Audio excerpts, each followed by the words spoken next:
Depois do primeiro jogo em Cali, eu falava que mesmo o Fluminense tirando o pé no final do jogo, tendo tomado aquele gol que não precisava ter tomado, a gente não, muito provavelmente não correria riscos no jogo da volta no Maracanã. Porque o time do América, com todo respeito, é muito fraco. Pelo menos o time o time depois de passar para os playoffs aí da Sul-Americana, perdeu alguns jogadores, é verdade, mas se tornou uma equipe extremamente fraca, extremamente inofensiva. E eu dizia que, mesmo tendo tomado aquele gol, muito dificilmente a gente correria risco, qualquer tipo de risco, no jogo da volta. E foi o que aconteceu. O Fluminense faz um jogo completamente tranquilo, vence novamente por 2-0 dessa vez, sem tomar gol, sem passar susto nenhum, em nenhum momento o América deu susto no Fluminense. Foi um jogo de tão fácil, de tão tranquilo, chegou a ser chato de assistir. Mas o que importa é que a classificação está garantida. A gente está nas quartas de finais da Copa Sul-Americana.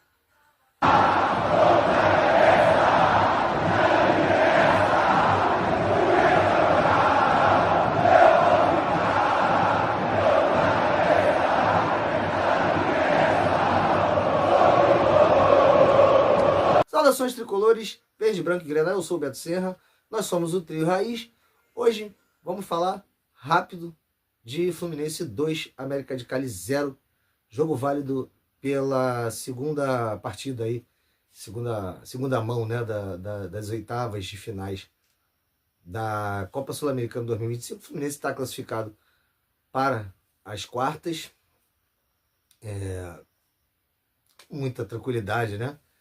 O, o Fluminense não tomou susto, não foi ameaçado. E assim, foi um jogo chato, chegou a ser chato, de tão simples, de tão tranquilo. Quem dera que todos os times que a gente fosse enfrentar essa temporada fosse o América de Cali, né? Com todo respeito. Foi um jogo muito fácil, muito tranquilo, tanto é que o Fluminense começa desde o início ali, só administrando, não forçou a barra em nenhum momento. E os dois gols do Fluminense saíram naturalmente, saíram sem o Fluminense precisar fazer, sem o Fluminense se esforçar para fazer. O primeiro gol, inclusive, um lançamento maravilhoso do Hércules, né? Pro Serna, que bota na velocidade ali na ponta esquerda, porra, ninguém pega, não tem jeito.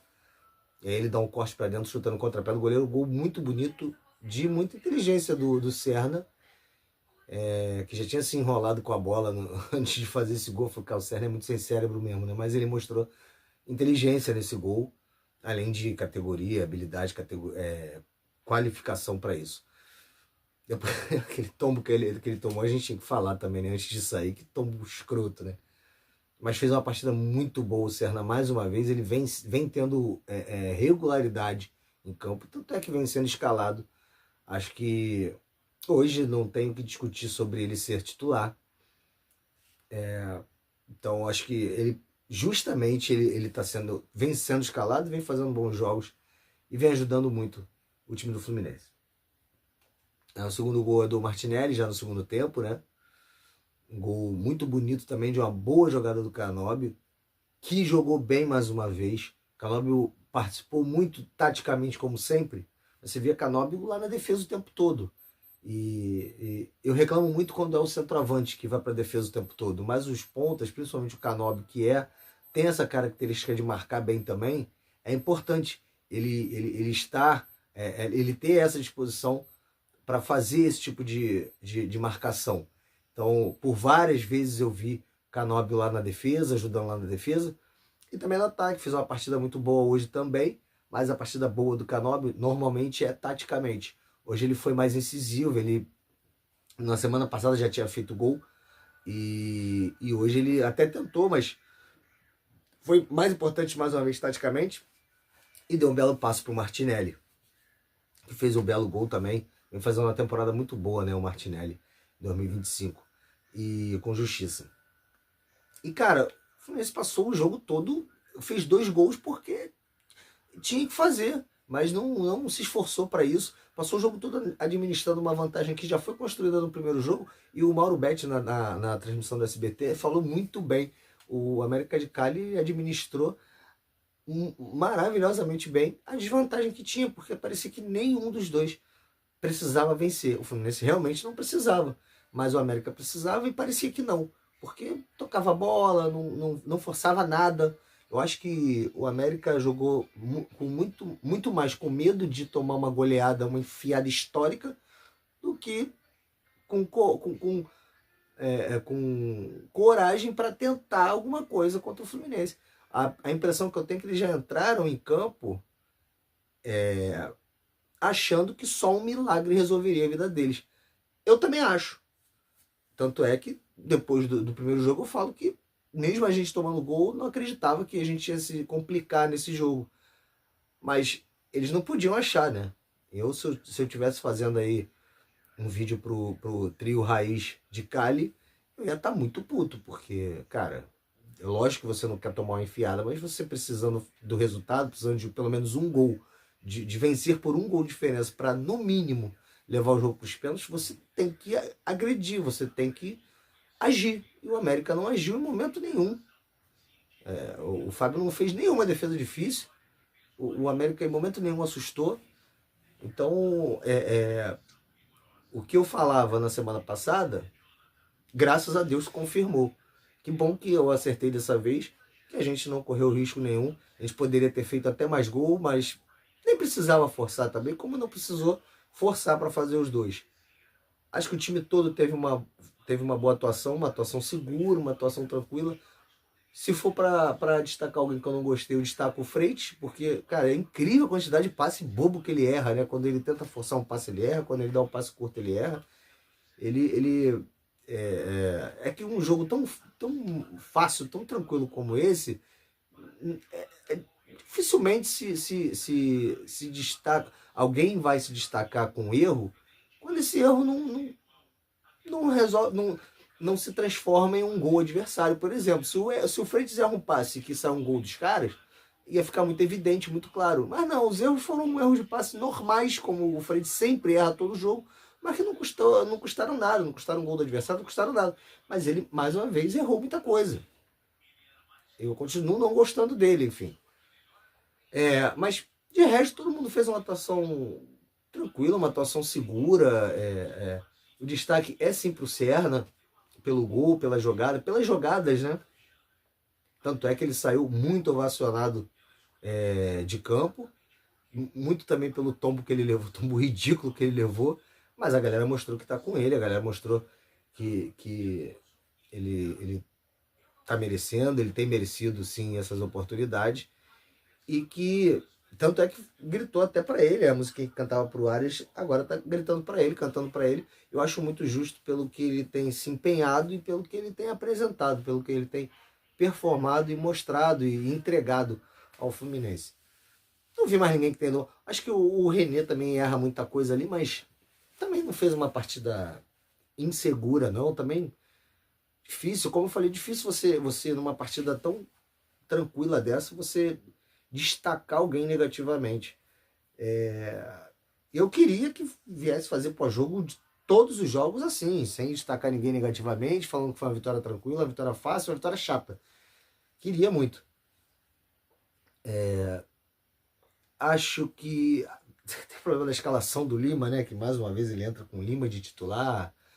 Eu também não gostei, obviamente. O Lima não fez um jogo ruim, de novo. O Lima não fez nada que comprometesse sua atuação, de novo. Mas ele não é o preferido da galera. E como eu sempre falo, o Lima é um jogador útil. Mas não é para ser titular. Não tinha necessidade do Renato botar o Lima ao invés do Ganso no time hoje, cara. Sabe? Se você não quer botar, passar alguém na frente, como o Acosta, por exemplo, na frente do Lima, porque o Lima já tá no grupo, o Acosta chegou agora, tudo bem. Mas passou na frente do Ganso semana passada. Mas tudo bem, até aí tudo bem. Mas tem o Ganso no time. Tem o Ganso no time. Se não tivesse o Ganso, você entenderia. Você entenderia porque o Lima já tá no grupo. Mas tinha o Ganso. Sabe?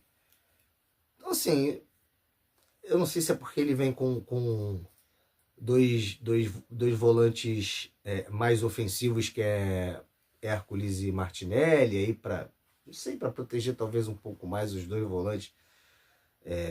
À frente deles ali, ele bota o Lima, mas, cara, não tem, sabe? Discordei muito da escalação do Lima, mas o Lima não fez uma má partida, mas também não fez uma partida maravilhosa. Enfim, o nosso problema hoje não foi o Lima, acho que o nosso problema hoje não foi nenhum, né? Mas eu iria de Ganso. Aí ele bota o Ganso no segundo tempo, no lugar do Lima, enfim. Não sei o que o Renato quer. Eu não sei se o Renato tá botando o Lima pelo mesmo motivo que botava Everaldo, que botava Martinelli, quando eles estavam sendo muito criticados, enfim. Para dar uma força para a galera, para eles performarem principalmente, a galera para de pegar no pé. Não sei se é por isso. Bom, enfim. Mas a galera não vai parar de pegar no pé se continuar tendo outros jogadores que você pode botar e você não botar para poder botar o Lima, né? Enfim, acho que... Gostei da partida do Everaldo, tá? Embora não tenha feito gol, acho que controlou bem a bola nas vezes que pegou, fez bem pivô, fez bem parede, acho que fez um bom jogo mais uma vez, taticamente principalmente, como vem fazendo já há algum tempo o Everaldo. Mas acho que ele demorou muito para botar o John Kennedy, acho que era um jogo que ele podia ter botado o John Kennedy, se não no intervalo, para não dizer, nossa, botou logo cedo, logo no intervalo, eu acho que mais cedo. Botou o John Kennedy já quase no final do jogo, acho que com 80 minutos, já no final do jogo. E o John Kennedy ainda teve tempo de sofrer um pênalti bizarro que o juiz não deu, né? O cara não dá aquele pênalti, o VAR não olhar aquele lance e falar, pô, isso é pênalti. Aquilo ali é sacanagem, né? Ele foi muito seguro pela camisa, pela camisa não, pelo corpo todo. O rapaz lá, o zagueiro deles, segurou claramente o John Kennedy, impediu que ele progredisse e fosse em direção ao gol. Foi um pênalti muito claro que dava para ter marcado sem o VAR. Mas nem o juiz, nem o VAR acharam por bem marcar. Cara, eu não entendi nada de verdade. Alguém tem que falar para eles que o John Kennedy não é o Ares e que inclusive o Ares já saiu do clube. Porque no Ares não podia marcar pênalti, né? Eu acho que todos se lembram bem disso. E a gente tem que reclamar sim desse lance. Foi um pênalti muito claro para não ser marcado.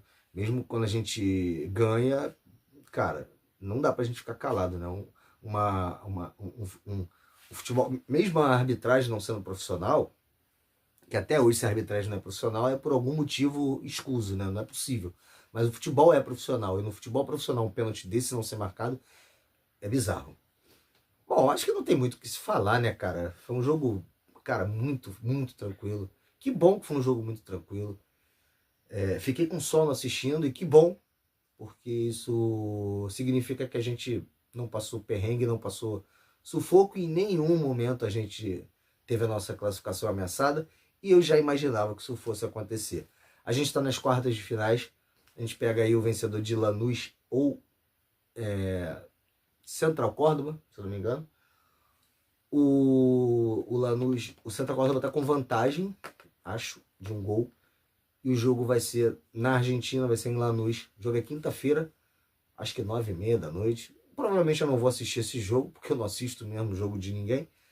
Mas, para quem quiser, vale, porque é o nosso próximo adversário aí. Vai sair desse confronto, nosso próximo adversário. Nosso adversário nas quartas de finais. Em que, mais uma vez, a gente vai decidir em casa. Então é importante pra gente aí saber aí as atualizações desse jogo. E sábado que vem a gente pega o Red Bull Bragantino lá em Bragança. Lembrando que o jogo do primeiro turno foi a estreia do Renato, o jogo que a gente ganhou com um gol de Martinelli, e o outro acho que foi o Lima, que fez até um belo gol driblando o goleiro. Eu acho que eu lembro bem desse jogo, desses gols. O Bragantino que tá queda livre no Campeonato Brasileiro, né? E a gente segue aí uma boa sequência invicto. Acho que a gente depois de hoje vai para o sétimo jogo de vencibilidade. Então é importante, depois daquela nossa aquele nosso momento depois do Mundial, né, de 4 derrotas seguidas. É importante esse novo momento, esse momento regular de invencibilidade. Acho que a gente tem totais condições de chegar lá em Bragança e sair de lá com uma vitória, e na pior das hipóteses aí com empate. Mas acho que dá para acreditar, dá para torcer e dá para querer uma vitória para continuar em evolução aí no Campeonato Brasileiro. Gente, eu vou ficando por aqui, não tem mais muito o que se falar sobre esse jogo, mas graças a Deus a gente conseguiu se comportar muito bem, conseguiu uma boa vitória, a classificação tranquila. A gente joga contra Lanús ou Central Córdoba pela Sula, joga contra o Bragantino aí pelo Brasileiro e na Copa do Brasil pega o Bahia nas quartas. É isso, eu vou ficando por aqui. Sábado tem outro jogo, tem mais pós-jogo e vamos seguir. Não se esqueçam de curtir, se inscrever no canal, curtir as páginas aí no Facebook, na conta no Instagram e divulgar aí nossos conteúdos para que o YouTube, principalmente o YouTube, reconheça e indique para mais tricolores. Isso aqui é Fluminense pra caralho. Eu vou ficando por aqui. Saudações tricolores, forte abraço, até a próxima.